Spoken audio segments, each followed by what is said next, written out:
Hello everyone, welcome to eco Pathshala UGC NET JRF. आज हम इस वीडियो में यूजीसी नेट जीआरएफ दिसंबर 2025 के कुछ और क्वेश्चन सॉल्व करने वाले हैं। ये वीडियो दिसंबर 2025 के क्वेश्चन पेपर का पार्ट 3 है। तो इसमें आज हम कुछ 25-30 के लगभग कुछ क्वेश्चन सॉल्व करेंगे। तो चलते हैं आगे। क्वेश्चन नंबर 88, इसमें डेमोग्राफी से पॉपुलेशन थ्योरी के ऊपर एक क्वेश्चन दिया है। चलिए इसको पढ़ते हैं। एक मिनट। एज पर Dalton's population formula defined as m is equal to a minus 0/0 where m is degree of mail adjustment, a is actual population and O is the level of optimum population. A country is said to have optimum population. Dalton's optimum population, पहले हम इसको समझेंगे, then उसके बाद इसका ये जो formula है, क्योंकि यहाँ पर आपके पास जो 4 ऑप्शन दिए हैं वो इस फॉर्मूले से रिलेटेड है। तो सबसे पहले ऑप्टिमम पॉपुलेशन क्या है? ऑप्टिमम पॉपुलेशन एक ऐसी पॉपुलेशन है जिस पर किसी देश में पर कैपिटा इनकम PCI पर कैपिटा इनकम या हम कहें नेशनल इनकम हाईएस्ट होती है, अपने मैक्सिमम लेवल पर होती है, उस पॉपुलेशन को हम ऑप्टिमम पॉपुलेशन कहते हैं। जैसे फॉर एग्जांपल हम इसको एक कर्व के थ्रू देख सकते हैं। यहाँ पर OX पर पॉपुलेशन, OY पर GDP और नेशनल इनकम। तो इस पॉपुलेशन के अकॉर्डिंग किसी भी राष्ट्र में जब पॉपुलेशन अपनी शुरुआती अवस्था में होती है, जब इंक्रीज होती है, तो उसका देश की इकोनॉमी के ऊपर एक पॉजिटिव इफेक्ट पड़ता है।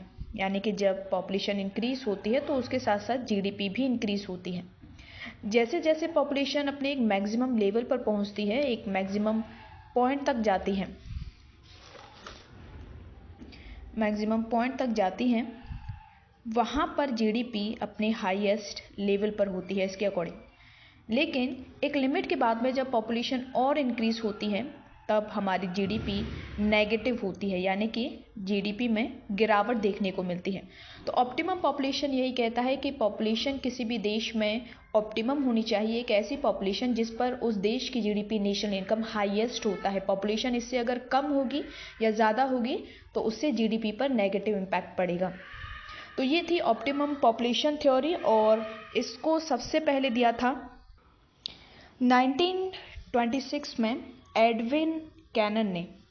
ऑप्टिमम पॉपुलेशन थ्योरी को 1926 में एक डेमोग्राफिस्ट थे, इकोनॉमिस्ट थे, जिनका नाम था एडविन कैनन। इन्होंने इस थ्योरी को दिया था, कैनन। ठीक है। इसमें जो क्वेश्चन बनता है वो 2 तरीके से बनता है। पहला होता है कि ऑप्टिमम वर्ड किसने दिया था, और दूसरा क्वेश्चन बनता है कि ऑप्टिमम पॉपुलेशन थ्योरी किसने दी थी। अगर आपसे पूछा जाए कि थ्योरी किसने दी तो एडविन कैनन, और अगर आपसे पूछा जाए कि ऑप्टिमम पॉपुलेशन, ये जो शब्द है, टर्म है, इसको किसने दिया था, इसको सिस्विक ने दिया था। ये इंपॉर्टेंट है, इसको भी आप लोग नोट कर लीजिए, इसको सिस्विक ने दिया था। ठीक है। ऑप्टिमम पॉपुलेशन थ्योरी से अभी तक 2 तरह के क्वेश्चन बने हैं, इसको किसने दिया था और उसको लेकर के। अगर थ्योरी की बात करता है तो 1926 में एडविन कैनन, और अगर टर्म, शब्द की बात करता है कि अनुकूलतम जनसंख्या, ये जो शब्द है, वर्ड है, पहली बार किसने यूज़ किया था, तो वो सिस्विक आएंगे। क्लियर है। अब इस ऑप्टिमम पॉपुलेशन थ्योरी में एक फॉर्मूला दिया गया है, m is equal to actual population minus optimum population upon optimum population. ये पॉपुलेशन है। ठीक है। अब ये कहता है कि अगर एक्चुअल, किसी कंट्री में कुछ एक्चुअल पॉपुलेशन होगी और उसका कुछ ऑप्टिमम पॉपुलेशन लेवल होगा, तो जब उन दोनों को इस पॉपुलेशन में, जब हम इस फॉर्मूले में हम पुट करेंगे, डालेंगे, और उससे जो निकलेगा, तो वहाँ पर m की जो वैल्यू होगी वो 3 तरीके से निकलेगी। एक, या तो वैल्यू नेगेटिव में होगी, दूसरा या तो पॉजिटिव में होगी, वैल्यू 0 से ज़्यादा होगी, मोर देन 0 होगी, और तीसरा होगा कि वो 0 की इक्वल होगी। ठीक है, समझ में आ रहा है? यहाँ पर मेरा कहने का मतलब है किसी देश में अगर कोई एक्चुअल पॉपुलेशन है और अगर उसका कोई ऑप्टिमम पॉपुलेशन का लेवल है, अगर उसकी वैल्यू आपके पास है और उसको इस फॉर्मूले आप पुट करेंगे तो वहाँ पर m की वैल्यू जो निकल कर आएगी वो 3 तरीके से निकल कर आएगी। एक, वो वैल्यू जब m की वैल्यू छोटी हो 0 से तो वो नेगेटिव में आएगा, लेकिन जब m की वैल्यू ग्रेटर देन हो 0 से तो जाहिर सी बात है उसकी वैल्यू पॉजिटिव में होगी। और तीसरी कंडीशन है जब m की वैल्यू 0 के बराबर होगी। ठीक है, आपके सामने ये 3 कंडीशन है। अब अगर मेल एडजस्टमेंट m की वैल्यू 0 से बड़ी है, 0 से छोटी है, इसका मतलब है पॉपुलेशन नेगेटिव में है। नेगेटिव मतलब वहाँ पर पॉपुलेशन की कमी है। ठीक है, इसका मतलब ये होता है। अगर m की वैल्यू पॉजिटिव है, प्लस है, 0 से बड़ी है, इसका मतलब है कि उस देश में पॉपुलेशन ज़्यादा है, ओवर पॉपुलेशन है। तो plus means over population positive में है, और जब m की वैल्यू 0 होती है तो वो ऑप्टिमम पॉपुलेशन होती है, यानी कि पॉपुलेशन न तो ज़्यादा है ना ही कम है। ठीक है, इसका मतलब ये है। तो यहाँ पर यही पूछा है कि एक फॉर्मूला दिया है जहाँ पर हर सिंबल का मीनिंग दिया है। m is degree of mail adjustment is actual population and 0 is level of optimum population. अब इसमें पूछा है कि a country is said to have optimum population. Optimum population मतलब एक ऐसी पॉपुलेशन जिस पर हमारे देश की जीडीपी हाईएस्ट होती है, जो ऐसी पॉपुलेशन जो न तो लिमिट से ज़्यादा होती है और ना ही कम होती है, वो एक संतुलित पॉपुलेशन होती है, एक बैलेंस्ड पॉपुलेशन होती है। तो ये पॉपुलेशन कहाँ मिलेगी आपको? जहाँ पर m की वैल्यू 0 के बराबर होगी। माइनस की जब हम बात करेंगे तो इसका मतलब पॉपुलेशन ऑप्टिमम पॉपुलेशन से कम है। ठीक है, पॉजिटिव का मतलब है कि पॉपुलेशन जो है हमारे यहाँ वो ऑप्टिमम पॉपुलेशन से ज़्यादा है। और ऑप्टिमम पॉपुलेशन कब होगी? जब m की वैल्यू 0 के बराबर होगी। तो यहाँ पर आपका जो आंसर आएगा वो है m इज़ 0। तो ऑप्शन नंबर 3 यहाँ पर करेक्ट होगा। क्लियर है? तो ऑप्शन नंबर 3 इसका करेक्ट होगा। चलिए नेक्स्ट क्वेश्चन पर चलते हैं। Question number 89। क्वेश्चन नंबर 89 में आपसे पूछा है नेचुरल मोनोपोली ऑक्योर्स व्हेन। यहाँ पर वर्ड आता है नेचुरल मोनोपोली। ये जो बच्चे हैं यूजी वाले, उन्होंने वो शायद फर्स्ट टाइम इस वर्ड को पढ़े, उन्होंने मोनोपोली वर्ड पढ़ा है माइक्रो इकोनॉमिक्स में, बट नेचुरल मोनोपोली शायद उन्होंने नहीं पढ़ा है। ये मोनोपोली का टाइप्स होता है। तो नेचुरल मोनोपोली वो मोनोपोली होता है जिसमें किसी भी कंट्री में ऐसा कोई प्रोडक्ट, मटेरियल, ठीक है, रॉ मटेरियल्स या कुछ ऐसी चीज़ें जो नेचर ने उन्हें फ्री में दिया है और वो सिर्फ उन्हीं के पास है, या हम कहें कि उस तरह का जो प्रोडक्ट है जो नेचर ने फ्री में दिया है वो बहुत कम लोगों के पास है, रेयर है। ठीक है, जैसे फॉर एग्जांपल जैसे हम ईरान, इराक की बात करते हैं तो वहाँ पर ऑयल सबसे ज़्यादा पाया जाता है। ठीक है, जो कि नेचर ने उन्हें दिया है, ज़मीन से उन्हें मिलता है फ्री में, फ्री ऑफ कॉस्ट। तो यहाँ पर उनका एक मोनोपोली है क्योंकि नेचर से उनको फ्री में मिला है और उनका एक अधिकार है इस ऑयल के ऊपर। ठीक है, तो इस तरह का जो मोनोपोली होता है उसको हम नेचुरल मोनोपोली कहते हैं।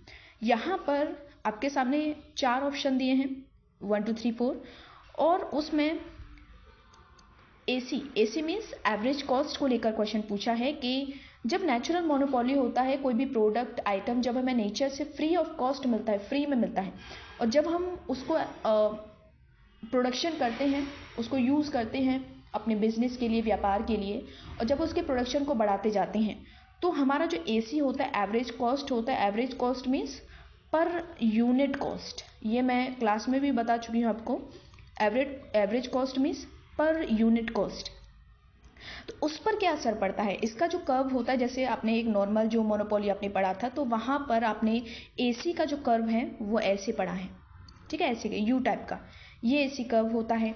जब आप प्रोडक्शन करना शुरू करते हो तो शुरू में क्या होता है, आपका जो एवरेज कॉस्ट होता है, पर यूनिट कॉस्ट होता है, वो कम होता जाता है।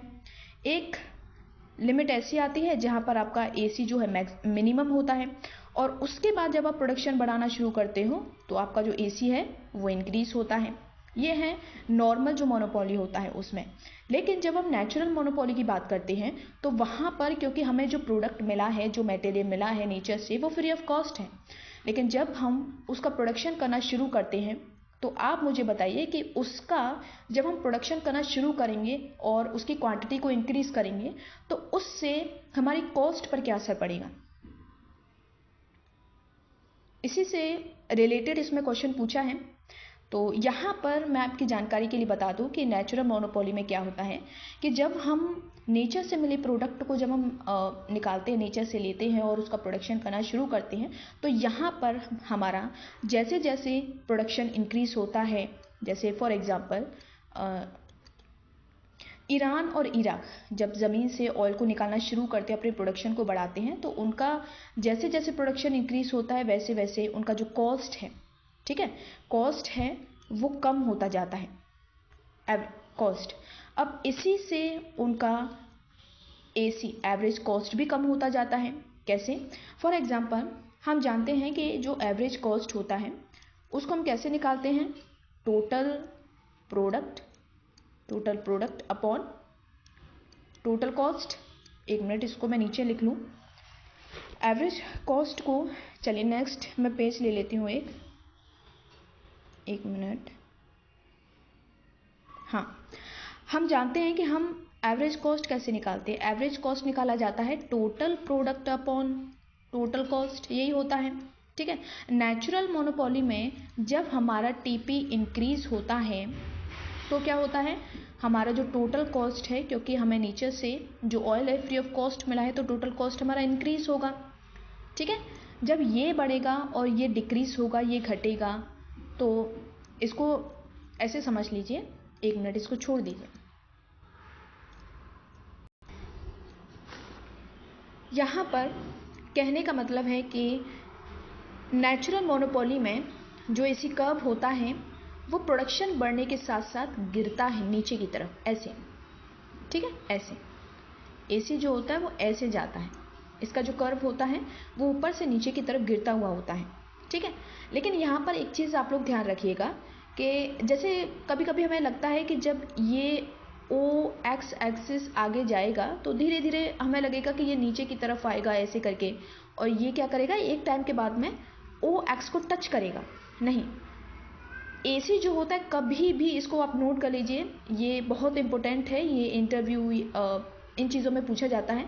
एसी जो कर्व है ये हमेशा नीचे की तरफ गिरेगा, लेकिन ये कभी भी एक्स एक्सिस को टच नहीं करेगा।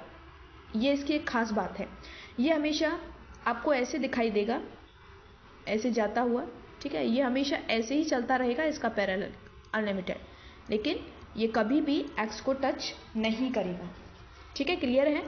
तो अब नेचुरल मोनोपोली में एसी कर्व ऐसे होता है, ठीक है, लेकिन नॉर्मल मोनोपोली की बात करते हैं तो वहाँ पर एसी कर्व जो है वो यू टाइप का होता है, ठीक है, क्लियर है। थोड़ा ऑप्शन पढ़ते हैं हम लोग। पहला ऑप्शन है average cost keeps on rising with increasing in output over the relevant range of output. No, इसमें एसी कर्व जो है वो राइज नहीं होता है, ये गलत है। पहला ऑप्शन गलत है, ठीक है। Average cost remains constant with increase in output over the relevant range. No, इसमें कांस्टेंट नहीं होता है, एवरेज कॉस्ट डिक्रीज होता है। Average cost first decrease and then rise with increase in output. No, ये कह रहा है कि पहले मतलब शुरुआत में क्या होता है, ये जो बता रहा है कि शुरुआत में एसी गिरता है, देन उसके बाद एसी बढ़ता है, तो ये यू वाला शो करेगा, तो ये नेचुरल मोनोपोली में नहीं आता है। फोर्थ ऑप्शन है average cost keeps on decreasing with increase in output over the relevant range of output. Yes, यहाँ पर आपका ऑप्शन नंबर 4 करेक्ट है। क्यों? क्योंकि यहाँ पर जब हम देखेंगे, मैंने आपको क्लास में पढ़ाया था कि यहाँ पर जो एसी कर्व है वो क्या कर रहा है, डिक्रीज हो रहा है, ठीक है। इसकी जो डायरेक्शन है वो गिर रही है, नेगेटिव है, ठीक है, गिर रहा है, बट किस स्पीड से, इसकी स्पीड कैसी है गिरने की, decreasing, but decreasing eight increasing rate. ये मैंने आपको क्लास में भी पढ़ाया था। 4 मैंने आपके सामने ग्राफ दिए थे और पूछा था कि इनका मतलब क्या है, कौन गिर रहा है। फर्स्ट ऑफ ऑल जब हम कोई भी ग्राफ देखते हैं तो वहाँ पर सबसे पहले उस ग्राफ की डायरेक्शन, उस जो कर्व है, लाइन है, उसकी डायरेक्शन देखते हैं। नीचे से ऊपर की तरफ बढ़ रहा है या ऊपर से नीचे की तरफ जा रहा है, घट रहा है, बढ़ रहा है, पहले हम उसकी डायरेक्शन देखते हैं। तो जब हम इस कर्व की देखेंगे तो जाहिर सी बात है ये घट रहा है, ठीक है, ये कर्व जो है वो डिक्रीज हो रहा है, यह डायरेक्शन। लेकिन जब सेकंड डेरिवेशन जब हम करते हैं तो वहाँ पर कर्व का जो स्पीड है हम उसकी बात करते हैं। ये घट रहा है, तेज़ी से घट रहा है या स्लो घट रहा है, तो उसकी स्पीड की बात करते हैं। तो ये तेज़ी से घट रहा है, यानी कि ये डिक्रीज हो रहा है एट इंक्रीजिंग रेट। और यही बात इसमें कहा गया है कि average cost keeps on decreasing, यानी कि वो घटता है with increase in output, output में वृद्धि के साथ बढ़ता है। ठीक है, तो यहाँ पर ऑप्शन नंबर 4 करेक्ट होगा। क्लियर? चलो नेक्स्ट क्वेश्चन पर चलते हैं। Question number 90। क्वेश्चन नंबर 90 में लिक्विडिटी ट्रैप से रिलेटेड क्वेश्चन है। आपने एक थ्योरी पढ़ा होगा, कीन्स ने एक थ्योरी दी थी। 1936 में एक बुक आई थी, the general theory of employment, interest and money. तो उसमें इन्होंने एक थ्योरी दी थी जिसको हम कहते हैं लिक्विडिटी प्रेफरेंस थ्योरी। ठीक है, लिक्विडिटी प्रेफरेंस थ्योरी मतलब हम जो मनुष्य हैं, मुद्रा की जो मांग है, डिमांड फॉर मनी, वो कितने तरह की डिमांड होती है हमारी। तो उन्होंने 3 तरह की डिमांड की बात की थी, प्रिकॉशन डिमांड, स्पेकुलेटिव डिमांड और एक और डिमांड था। ठीक है, ये 3 डिमांड की उन्होंने बात की थी। तो वहीं पर एक वर्ड आता है लिक्विडिटी ट्रैप। ठीक है, लिक्विडिटी ट्रैप जिसको हम कहते हैं तरलता जाल। तो लिक्विडिटी ट्रैप क्या होता है, पहले हम इस क्वेश्चन को पढ़ लेते हैं। Which one of the following is true for the phenomena of liquidity trap. Liquidity trap जिसको हिंदी में कहा जाता है तरलता जाल, ये एक ऐसी कंडीशन है, इसको के बारे में मैं पहले भी बता चुकी हूँ। लिक्विड ट्रैप से रिलेटेड एक क्वेश्चन इसी में मतलब इसी क्वेश्चन पेपर में आया था, तो उसको पहली वाली वीडियो में मैं एक्सप्लेन कर चुकी हूँ, तो मैं यहाँ ज़्यादा आपको नहीं बताऊँगी। ठीक है, तो इसका मतलब ये समझ लीजिए कि लिक्विडिटी ट्रैप जो है एक ऐसी कंडीशन होती है जहाँ पर इकोनॉमी में जो इंटरेस्ट रेट है, ठीक है, इंटरेस्ट रेट जो है वो अपने मिनिमम लेवल पर होता है। ठीक है, आर स्टार मिनिमम लेवल पर, यहाँ पर इंटरेस्ट रेट अपने मिनिमम लेवल पर होता है। एक मिनट, पेन चल नहीं रहा है, एक मिनट।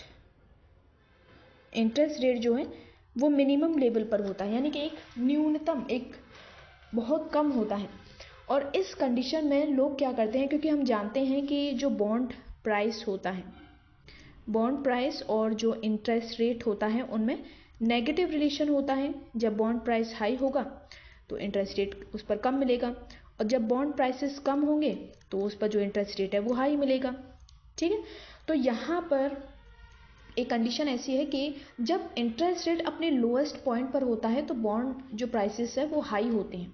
ठीक है, तो इस कंडीशन में लोग जो हैं वो सारा पैसा, क्योंकि बॉन्ड महंगा है तो लोग बॉन्ड खरीदने के बजाय लोएस्ट इंटरेस्ट रेट पर सारा पैसा जो है वो कैश के फॉर्म में अपने पास रखते हैं।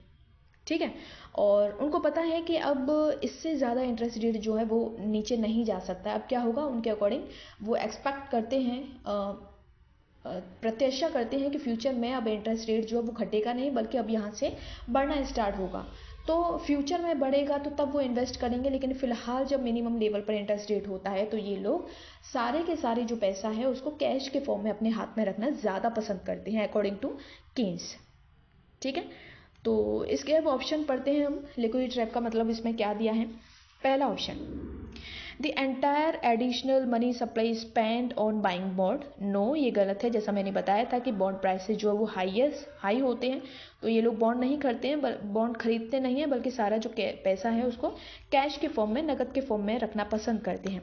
The level of rate of interest is very high. No, very high नहीं, इसका जो है वो लो होगा। Entire additional money supply is held by the public as idle cash balance. Yes, यहाँ पर ऑप्शन नंबर 3 जो है वो करेक्ट होगा। चौथा वाला भी हम लोग देखते हैं। तो तीसरा वाला कहता है कि एंटायर एडिशनल मनी सप्लाई जो है, जो भी मनी सप्लाई रहेगी इस मिनिमम इंटरेस्ट रेट पर, लोग क्या करेंगे, उसको कैश के फॉर्म में रखना पसंद करेंगे। Option number 4, the interest rate will decrease from the point of liquidity. No, मैंने जैसे कहा था कि ये लोएस्ट होता है, इससे नीचे इंटरेस्ट रेट जो है और नहीं जाएगा, तो ये गलत है। ये डिक्रीज नहीं होगा, लेकिन हाँ ये फ्यूचर में इंक्रीज होगा। तो ऑप्शन नंबर 4 भी गलत होगा। तो यहाँ पर आपका ऑप्शन नंबर 3 ये करेक्ट है। Clear?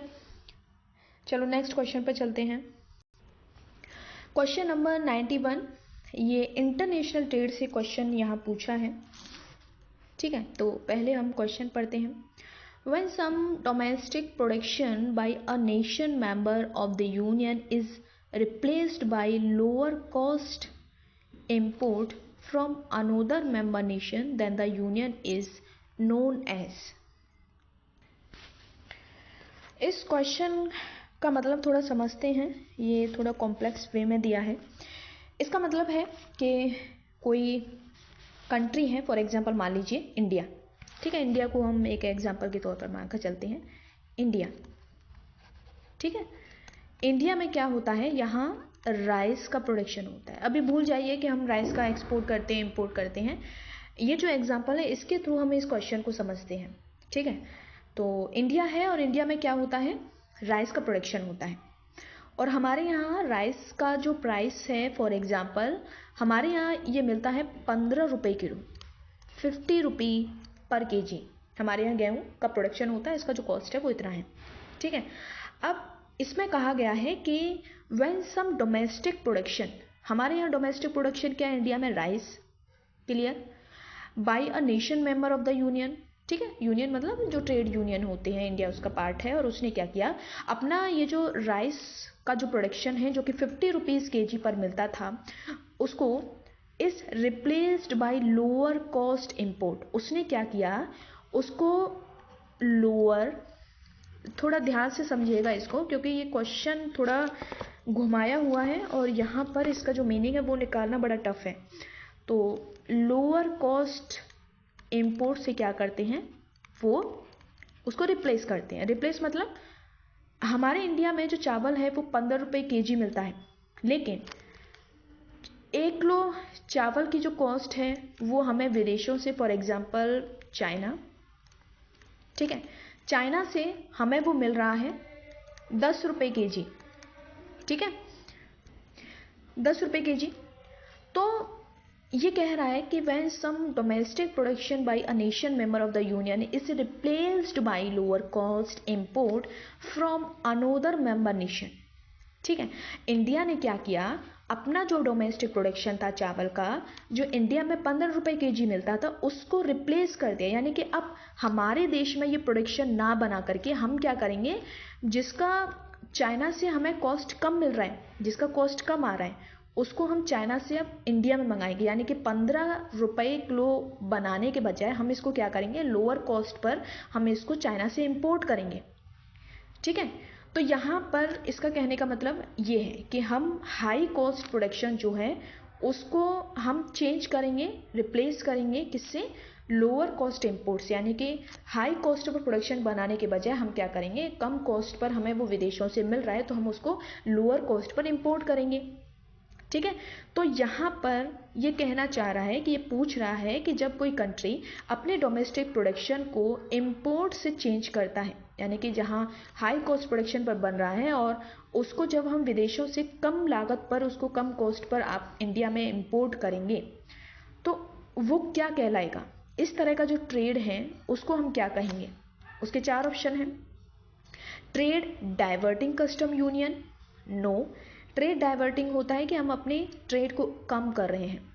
Trade creating custom union, yes. क्यों? क्योंकि हम उस प्रोडक्शन को पहले बना रहे थे हाई कॉस्ट पर, लेकिन हमने क्या किया कि हमने फॉरेन कंट्री से लोअर कॉस्ट पर उसको इंपोर्ट करना शुरू किया। तो पहले जिस चीज़ को प्रोडक्शन कर रहे थे, हमारा किसी दूसरी कंट्री के साथ में कोई रिलेशन नहीं था उस प्रोडक्ट को लेकर, हमने क्या किया, उस प्रोडक्ट का इंपोर्ट करके हमने फॉरेन कंट्री के साथ में ट्रेड क्रिएट किया, व्यापार बनाया। तो इस तरह की जो एक्टिविटी होगी हमने अपना प्रोडक्शन हाई कॉस्ट पर कर रहे थे, उसको चेंज करके हमने उसको लो कॉस्ट पर विदेशों से मंगाना शुरू कर दिया। तो इससे क्या किया, हमने अपना ट्रेड क्रिएट किया दूसरे कंट्री के साथ में। ठीक है, तो यहाँ पर इसका जो आंसर होगा वो ऑप्शन नंबर 2 होगा। क्यों? क्योंकि हम जब इंपोर्ट बढ़ा रहे हैं किसी देश के साथ में, ट्रेड रिलेशन बना रहे हैं, तो उससे हम ट्रेड क्रिएट कर रहे हैं। तो यहाँ पर ऑप्शन नंबर 2 इसका करेक्ट होगा। बाकी का देख लीजिए। Preferential trade agreement no, free trade agreement ये भी नहीं होगा। तो यहाँ पर आपका ऑप्शन नंबर 2 करेक्ट होगा। ठीक है, एक बार और आप जब इस वीडियो को जब बार बार आप देखिए, तो इससे क्या होगा कि आपको ये जो क्वेश्चंस है थोड़ा शुरुआत पे समझ में नहीं आएगा, लेकिन जब आप बार बार इसको समझेंगे तो वो क्लियर हो जाएगा। ठीक है, क्लियर है। क्वेश्चन नंबर 92, ये बहुत ही इजी और दिमाग घुमाने वाला क्वेश्चन था। देखने में बहुत इजी है, लेकिन जब क्वेश्चन करने बैठता है बच्चा, तो इस छोटे से क्वेश्चंस ने ही बहुत प्रॉब्लम क्रिएट कर दी। तो यहाँ पूछा है कि ये जो टर्म है, शब्द है मनी, ये कहाँ से आया है। ये जो मनी वर्ड है किस लैंग्वेज से लिया गया है, तो इसका आंसर है लैटिन। ये लैटिन वर्ड से लिया है मनी। ठीक है, मोनिटा, मोनिटा एक वर्ड है, ठीक है, वहाँ से ये लिया गया है। तो इसका जो आंसर होगा वो ऑप्शन नंबर 2 होगा। Question number 93। क्वेश्चन नंबर 93 में आपके सामने 4 स्टेटमेंट दिए हैं। ठीक है, और उनमें पूछा है कि इनमें से कौन से जो स्टेटमेंट है वो करेक्ट है। ठीक है, तो सबसे पहले पहला जो स्टेटमेंट है उसको पढ़ते हैं। The Q theory emphasizes that the investment increases when assets are valuable relative to their reproductive cost। Q theory जो है ये टॉबिन ने दी थी, टॉबिन। ठीक है, ये कहते हैं कि जो एसेट्स होते हैं, एसेट्स संपत्तियाँ, ठीक है, कुछ इनका कॉस्ट होता है और कुछ इनका मार्केट में मार्केट वैल्यू होती है, मार्केट वैल्यू। तो क्यू थ्योरी कहती है कि कॉस्ट के कंपैरिजन में जब मार्केट वैल्यू ज़्यादा होती है, तब इन एसेट्स में जो इन्वेस्टमेंट होता है वो बढ़ने लगता है। ठीक है, ये क्यू थ्योरी कहती है। फिर से सुन लीजिए, क्यू थ्योरी टॉबिन ने दिया था और कहते हैं कि जो एसेट्स होते हैं उनका कुछ कॉस्ट होता है और उनका कुछ मार्केट वैल्यू होता है। कॉस्ट के कंपैरिजन में जब उनका मार्केट वैल्यू ज़्यादा होता है, तब उस कंडीशन में उन एसेट्स में जो इन्वेस्टमेंट है वो बढ़ने लगते हैं। ये कहता है क्यू थ्योरी। ठीक है, तो देखते हैं। The Q theory emphasizes that the investment increases when assets are valuable relative to their reproductive cost। yes, जैसा मैंने बताया वही है। ठीक है, तो स्टेटमेंट फर्स्ट सही होगा। Statement B, with a fixed exchange rate fiscal expansion under free capital mobility is completely ineffective in raising output। no, ये गलत है, क्योंकि यहाँ पर ये इनइफेक्टिव नहीं होता है बल्कि इफेक्टिव होता है। तो इस वर्ड की वजह से ये स्टेटमेंट पूरा गलत हो जाएगा। Under the investment tax credit government page part of the cost of investment. Yes, ये सही है, क्योंकि जब इन्वेस्टमेंट टैक्स क्रेडिट में क्या होता है, इन्वेस्टमेंट का कुछ पार्ट जो है वो गवर्नमेंट पे करती है। तो स्टेटमेंट 3 सही होगा। Under fixed exchange rate and perfect capital mobility a country can not pursue an independent monetary policy. Yes, ये वाला जो है मुंडेल फ्लेमिंग का एक ट्रिलेमा जो है थ्योरी था, वहाँ से लिया गया है। तो ये वाला स्टेटमेंट करेक्ट है। तो यहाँ पर बी आपका रॉन्ग है। तो ए, सी और डी, ए सी डी स्टेटमेंट आपके सही होंगे। तो ए सी डी ऑप्शन नंबर 3 सही है। क्वेश्चन नंबर 94 यहाँ पूछा है, for analysing effective rent control in the housing sector. ठीक है, तो 4 स्टेटमेंट आपसे पूछे हैं, दिए हैं, और पूछा है कि इनमें से कौन सा सही है। तो पहला स्टेटमेंट है, the shortage of housing is small in the short run and compare to the long run. Yes, ये सही है, क्योंकि हाउसिंग रेंट का जो है वो शॉर्टेज जो है वो कम होता है शॉर्ट रन में, लेकिन लॉन्ग रन में ज़्यादा होता है। तो ये ऑप्शन नंबर ए सही है। The shortage of housing is large. No, ये लार्ज नहीं है, ये स्मॉल होगा in the short run and compare to the, ये गलत है। The effective rent control exists when a government places an effective price floor on rent. ये ठीक है कि इफेक्टिव रेंट कंट्रोल तब होता है जब गवर्नमेंट जो है इफेक्टिव प्राइस फ्लोर नहीं, उसको सीलिंग, प्राइस सीलिंग करती है, ठीक है, उसको रेंट को कंट्रोल में रखती है। तो यहाँ पर फ्लोर नहीं आएगा, ये सीलिंग आएगा। तो ऑप्शन नंबर 3 गलत होगा। The effective rent control exits when a government places an effective price ceiling, yes ये सही है।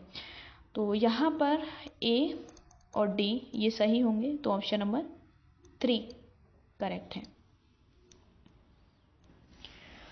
क्वेश्चन नंबर 95 में आपके सामने कुछ मॉडल दिए हुए हैं और उनका क्रोनोलॉजिकल ऑर्डर पूछा है, ठीक है। तो चलिए देखते हैं। हैरोल्ड डॉमर मॉडल ये आया था, ये हैरोल्ड और डॉमर ने दिया था, ठीक है। हैरोल्ड ने दिया था 1939 में और लास्ट डॉमर ने इसको दिया था 1939। एक मिनट, इसको हैरोल्ड डॉमर ग्रोथ मॉडल जो है इसको दोनों लिख लेते हैं इसका, ठीक है। जब हम क्रोनोलॉजी में लगाएंगे तो तब और पता चलेगा। हैरोल्ड ने 1939 में इसको दिया था और जब हम डॉमर की बात करते हैं तो डॉमर ने इसको दिया था 1946 में। Saulos new classical growth model ये आया था 1957 में। एंडोजीनियस ग्रोथ थ्योरी ये आया था, इसको ए के मॉडल के नाम से भी जानते हैं। एंडोजीनियस जो ग्रोथ थ्योरी है इसको आप याद रखिए, इसको ए के मॉडल के नाम से भी इसको जानते हैं। ये थ्योरी आई थी 1980 के डिकेड में, 1980 के दशक में आया था। एडम स्मिथ का ये जो division of labour and increasing returns theory है, ये उनकी एक बुक आई थी 1776 में, वेल्थ ऑफ नेशंस में, तो उसमें इन्होंने इसका जिक्र किया है। चलिए इसको ऑर्डर में लगाते हैं। ये पूछा है, इसमें क्रोनोलॉजिकल ऑर्डर में लगाना है।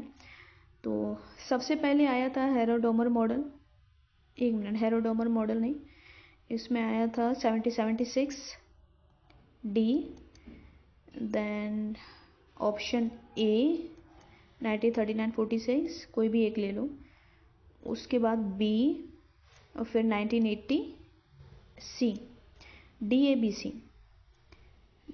सी। तो option number 3 DABC। Question number 96 में मैचिंग दिया है, जिसमें एक तरफ आपको कुछ थ्योरीज, कुछ वर्ड दिए हैं और सामने उसका लिस्ट 2 में उनका मीनिंग दिया है, ठीक है। तो एक एक करके पढ़ते हैं। पहला है इसमें ऑकन्स लॉ, ठीक है। ऑकन्स लॉ जो होगा वो 4 से मिलेगा, क्योंकि ये अनएम्प्लॉयमेंट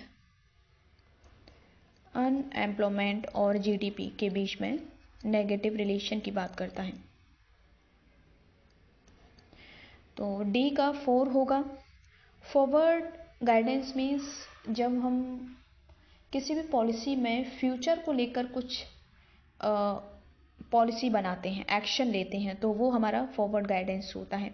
तो इसका मैच करेगा सेकंड से, a policy of announcing future monetary action. Pigou effect जो है ये इसी पिगू ने दिया था, जिसमें वो प्राइसेस और इनकम के बीच में रिलेशन की बात करते हैं। जब प्राइसेस हाई होते हैं तो वहाँ पर क्या होता है, वैल्यू ऑफ मनी, मुद्रा का जो मूल्य होता है वो क्या हो जाता है, फॉल हो जाता है, ठीक है। जब मुद्रा का मूल्य कम हो जाता है तो इससे क्या होता है कि अब हमारे मनी की जो परचेसिंग पावर है, कैपेसिटी है, वो कम हो जाती है और उसकी वजह से हम अपने आप को कम धनवान महसूस करते हैं, यानी कि हमारी जो रियल मनी होती है वो कम हो जाती है, ठीक है। लेकिन जब प्राइसेस कम हो जाते हैं तो हमारी जो मनी वैल्यू है, जो वैल्यू ऑफ मनी है, वो क्या हो जाता है, इंक्रीज हो जाता है और उसकी वजह से हमारी जो रियल मनी है वो इंक्रीज हो जाती है और हम अपने आप को धनवान महसूस करते हैं। तो ये इसी दोनों रिलेशनशिप की बात करता है, पिगू एंड इफेक्ट। तो ये ऑप्शन नंबर 1 से मैच करेगा। ये falling price level raises the income level. डेब्ट इन्फ्लेशन इफेक्ट ये the effect of unexpected fall in price level को डिप्रेस इनकम, तो ये ए का 3 होगा। इसको ऑर्डर में लगा लेते हैं। ए का 3, बी का 1, सी का 2, डी का 4, तो 3 1 2 4, 3 1 2 4, तो ऑप्शन नंबर 3 3 1 2 4। क्लियर?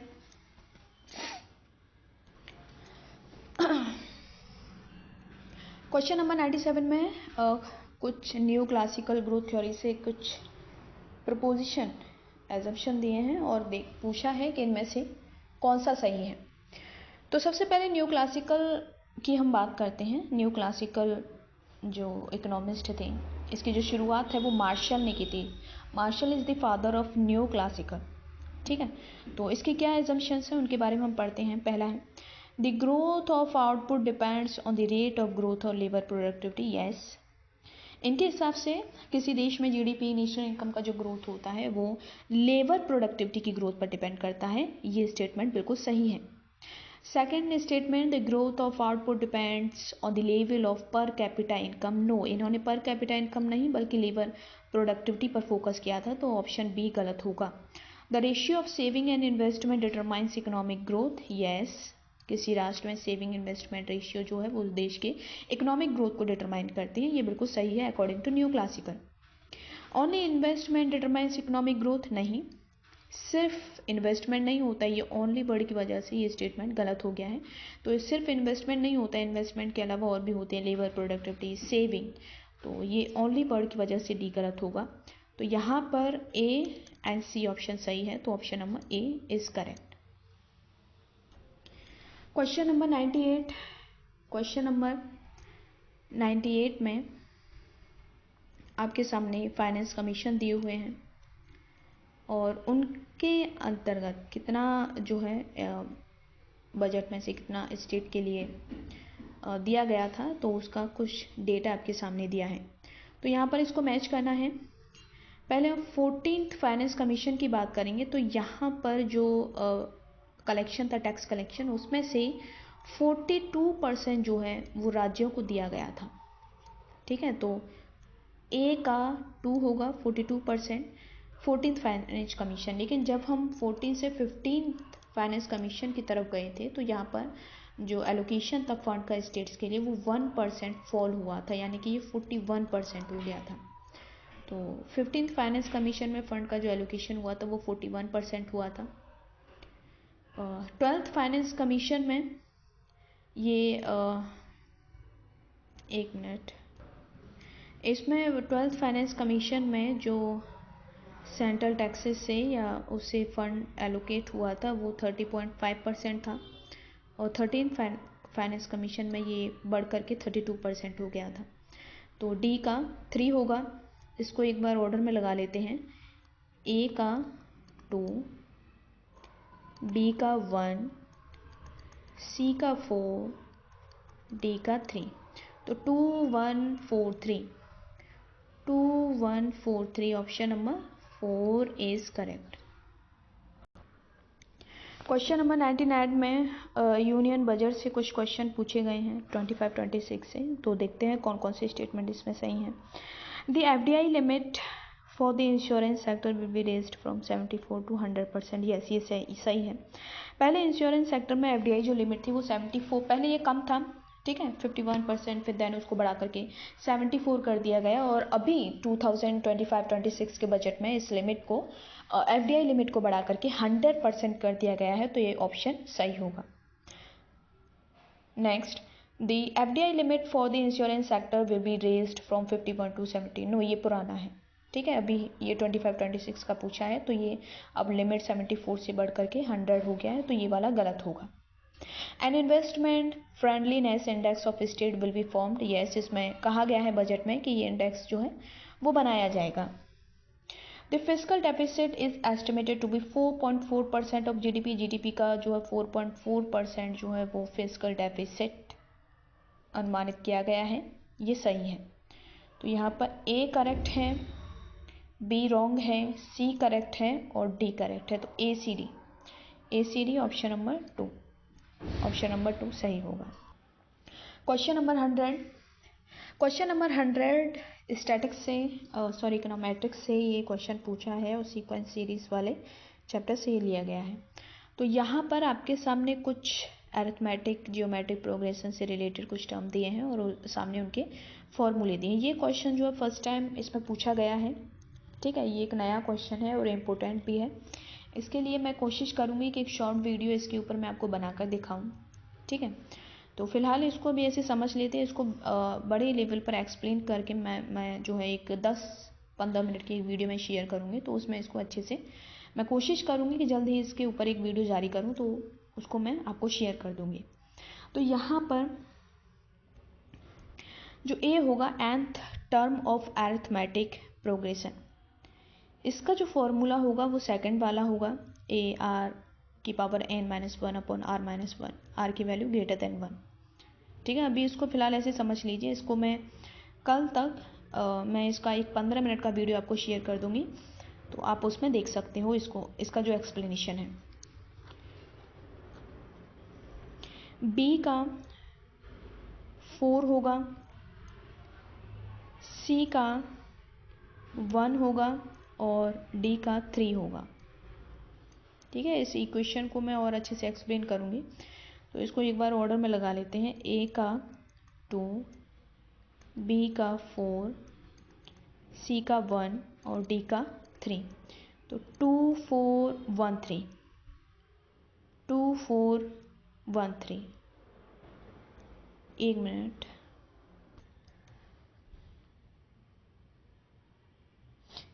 ये ए का जो है 2 नहीं बल्कि ये 3 होगा, इसका 3, इसका जो होगा वो 3 वाला होगा। एक मिनट,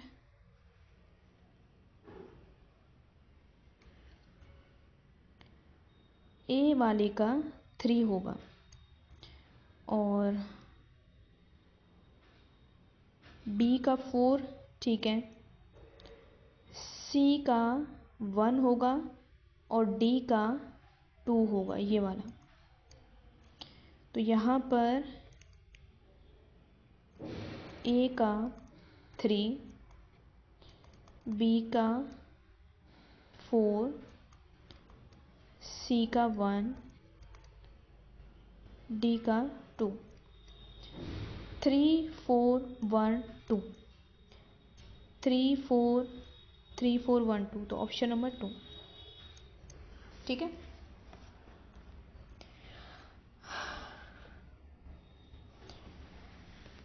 यहाँ पर थोड़ा क्वेश्चंस अभी कंप्लीट नहीं हुए हैं, कुछ रह गए हैं। तो इसको नेक्स्ट वीडियो में हम लोग करेंगे, लेकिन कुछ क्वेश्चन इसमें ऐसे हैं जो स्टैटिक्स इकोनोमेट्रिक्स से रिलेटेड हैं, जैसे लास्ट 100 वाला क्वेश्चन था।